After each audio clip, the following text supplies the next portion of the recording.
Hello everyone, here is the new video related to the system of particles, chapter number 6, and the topic is motion of center of mass. Okay, motion of center of mass, in the sense we have to find the velocity and acceleration, okay, of center of mass. Suppose we have one body, okay, this is your body, and in this body lots of masses m1 m2 m3 okay. ये body है और ये body particle से मिलकर बनी है, तो इसमें नंबर ऑफ मासेस होंगे। तो हम m1 m2 m3 up to mn particles इसमें ले रहे हैं। ओके, हमने सेंटर ऑफ मास के पोजीशन कोऑर्डिनेट फाइंड आउट किए थे, और position coordinate centre of mass के क्या थे, R C M is equal to, this is the common point, okay, R C M is equal to m1 r1 plus m2 r2 plus up to mn rn, okay, and divide by total mass, okay, divide by total mass. Total mass को यहाँ आप cross multiply कर दें, so M R C M vector is equal to m1 r1 vector plus m2 r2 vector plus up to mn rn vector. Okay, here differentiate this equation with respect to time.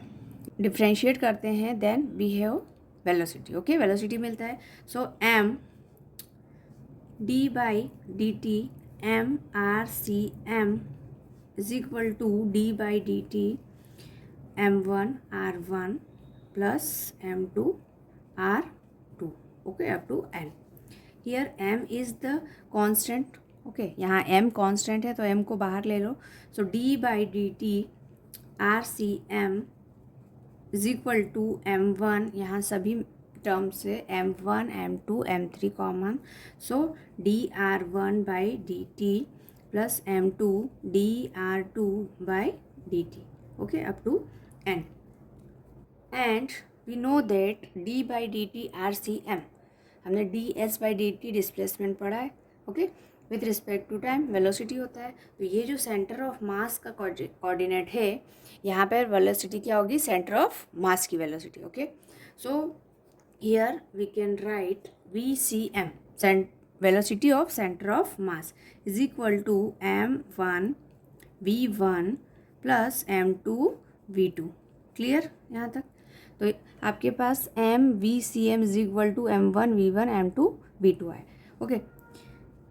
चलिए m v mass multiply by velocity क्या होता है, momentum.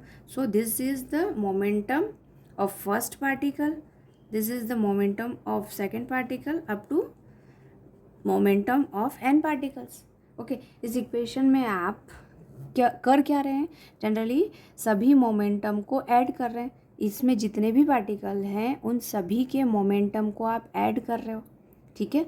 और total momentum को आप add करेंगे, या फिर आप एक और काम कर सकते हैं, क्या कर सकते हैं, टोटल मास ले लो बॉडी का, ओके। एंड इस बॉडी में एक पर्टिकुलर पॉइंट जो सेंटर ऑफ मास वाला पॉइंट है वो किस वेलोसिटी से मूव कर रहा है, velocity of centre of mass find कर लो, ओके। ये दो वेरिएबल आपने फाइंड कर लिए तो आपका क्या आ जाएगा, टोटल मोमेंटम। टोटल मोमेंटम के लिए हमें ईच पार्टिकल की स्टडी करने की ज़रूरत नहीं है, ओके। टोटल मोमेंटम को फाइंड करने के लिए easily we can get mass and velocity, okay.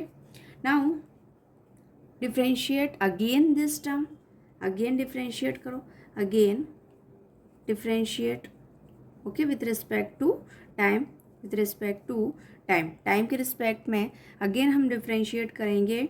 Then m d by dt VCM d by dt p1 d by dt p2 up to n, okay.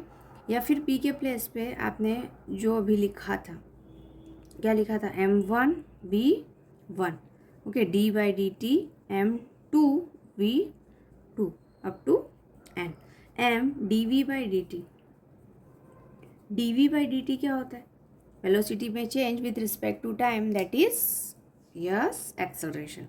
So m acceleration of center of mass is equal to m1 dv1 by dt. Okay, ये acceleration of first particle आ जाएगा. ठीक है, next acceleration of second particle. Okay, up to n. और ये जो mass into acceleration होता है, ये क्या होता है? Force. Okay, force on one particle, force on two particles and up to force on n particles. So force on n particles or total force is equal to mass into, yes, mass into acceleration, center of mass का acceleration. okay, इन दोनों को हमने multiply कर दिया. then we have to find out the total force.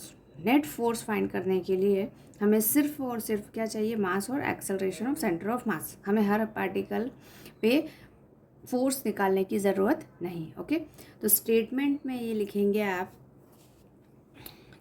the total mass of a system of particle times the acceleration of its center of mass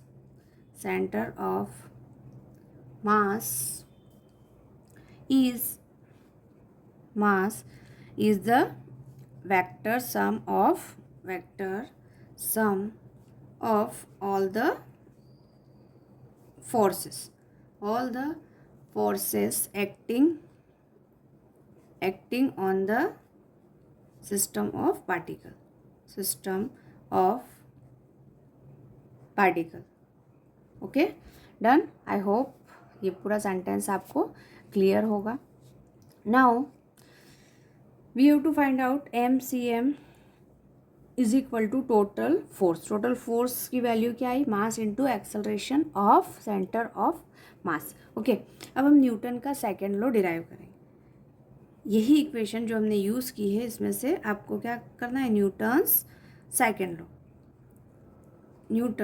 second law. Okay, चलिए ये वाली equation ले लो आप. कौन सी? वेलोसिटी वाली. mvcm centre of mass is equal to p1 plus p2 plus up to pn. okay, and this equation will be differentiate. okay, so differentiate this equation with respect to time के respect में differentiate करेंगे. So m dvcm divide by dt is equal to dp1 divide by dt plus up to dpn divide by dt. m dv by dt होता है acceleration of centre of mass is equals to dp1 by dt plus dp2 by dt up to n. And m into A होता है force, net force, total force. Okay, ये force जो है वो external force है. यहाँ system of particle में actually जो फोर्स हैं वो टू टाइप के होते हैं. फर्स्ट होता है इंटरनल फोर्स एंड सेकंड होता है external force. External force body पे बाहर की तरफ से लगता है और internal force due to motion of the internal particles. Okay, electron proton सब एक दूसरे से टकरा रहे हैं, तो उस कंडीशन में जो फोर्स होगा वो इंटरनल फोर्स होगा. ओके, यहाँ हम एक्सटर्नल फोर्स की बात कर रहे हैं. तो हमें पता है न्यूटन का लॉ हमने डिराइव भी किया है. ओके, न्यूटन का सेकेंड लॉ क्या है? एफ एक्सटर्नल, जो नेट फोर्स होगा that is equal to change in momentum. Okay, rate of change in momentum. So we have Newton's second law. Clear? I hope it is very very clear. Now the small topic will be conservation of linear momentum. Okay, linear momentum का conservation किस तरह से होता है? एक small topic है, वो कर लेते हैं हम लोग. conservation of linear momentum. Okay, linear momentum. अभी हमने जो फॉर्मूला डिराइव किया, F external is equals to dp1 divide by dt plus dp2 divide by dt up to n. Okay, momentum of each particle, total momentum is equal to external force applied. Okay, now P1 P2 P3 के लिए आप क्या करेंगे, total force, total momentum लिख लेंगे. Okay, so F external is equals to, यहाँ पे क्या लिखेंगे आप, total momentum divide by time. Okay, now conservation of linear momentum के अकॉर्डिंग ये होता है कि अगर हम किसी बॉडी पे फोर्स एक्सर्ट ना करें, okay, means if F external is equal to zero, अगर एफ एक्सटर्नल ज़ीरो है, बॉडी पर हम फोर्स अप्लाई नहीं कर रहे हैं, देन क्या होगा बताइए, देन डी पी, इस इक्वेशन में आप एफ एक्सटर्नल की वैल्यू पुट कर दें, then D P by D T is equal to zero. और किसी भी टर्म का अगर डिफ्रेंशिएशन ज़ीरो है, इट मीन्स वो टर्म क्या है, कांस्टेंट है. So P will be constant. Okay, और पी के प्लेस पे हमने ये वैल्यूज़ रखी थी, P1 plus P2 plus P3 up to n. So total momentum of the system is constant. Okay, for linear momentum. यहाँ आप स्टेटमेंट लिख लें, the total momentum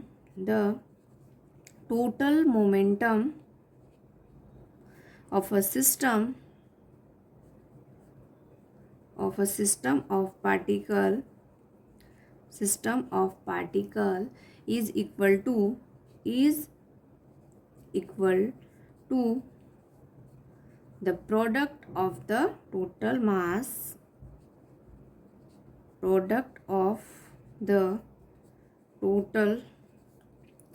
mass and the velocity of its center of mass. The velocity of its center of mass. Okay, क्यों? क्योंकि आप P1 के place पे क्या लिख सकते हैं, M1 V1. ओके, P2 के प्लेस पे M2 V2. Okay, up to n. So this is the constant term. Clear? I hope it is clear.